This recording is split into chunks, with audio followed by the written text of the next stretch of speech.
Les insatisfactions sont importantes parce que le gouvernement met en place une politique déséquilibrée, parce que le gouvernement n'épargne personne, même les plus faibles. C'est pour cela que les organisations qui luttent contre l'appauvrissement de la population se mobilisent aussi autour de nous.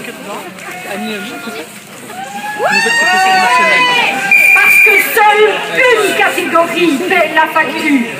Nous, les travailleurs. Mais non, excusez-moi, je me trompe. Le gouvernement épargne bien quelqu'un. Les plus riches, les actionnaires, les investisseurs et les grandes entreprises. Et on en a marre. Et les multipropriétaires terriens.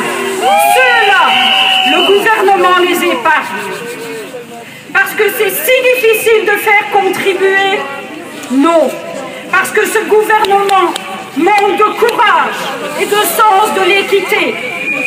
Parce qu'il choisit pour l'argent facile et ceux qui peuvent fuir. Nous, donc, ceux qui travaillent, ceux qui cherchent de l'emploi, les malades, les pensionnés, nous sommes les seuls visés. Des économies rapides en forçant les services publics à couper de manière sombre et linéaire dans leurs dépenses, à la Poste, à la SNCB, dans la culture, dans la justice, et avec des économies importantes dans les soins de santé, mais des faveurs pour les entreprises, toujours plus. Rien que dans le privé, un saut d'index représente 2,6 milliards dans la poche des employeurs. Et vient encore 2 ans de blocage de salaire en supplément, interdiction de négocier. Parce que nous pouvons fuir, mais d'autres, bien. Les dividendes peuvent être répartis entre actionnaires à volonté, sans aucune création d'emplois, sans aucune garantie pour les jeunes, certainement pas pour les jeunes. Ils peuvent attendre que leurs parents et leurs grands-parents aient terminé leur longue carrière professionnelle pour pouvoir espérer un contrat. Et au 1er janvier, le gouvernement jette ces jeunes massivement dans la rue, sans revenus. Où est l'équilibre? Où est l'équité? 4 milliards de réduction de cotisations sociales pour les entreprises. Et qui paye la facture? Correct, nous, les travailleurs. 150 millions pour des améliorations sociales pour les indépendants, à juste titre.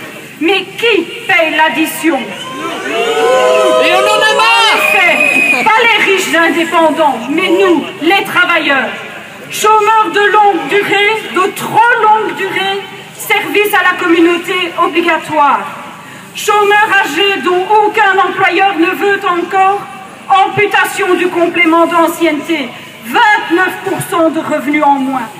Travailleuses à temps partiel involontaire, à qui on refuse un contrat à temps plein, suppression de moitié de l'allocation de garantie de revenus, 23% de revenus en moins. Travailleurs auxquels l'employeur fait subir du chômage économique, indemnisés à 65%, 9% de revenus en moins. Victimes d'une restructuration, disponible sur le marché de l'emploi jusqu'à 65 ans. Et que demande-t-on aux autres?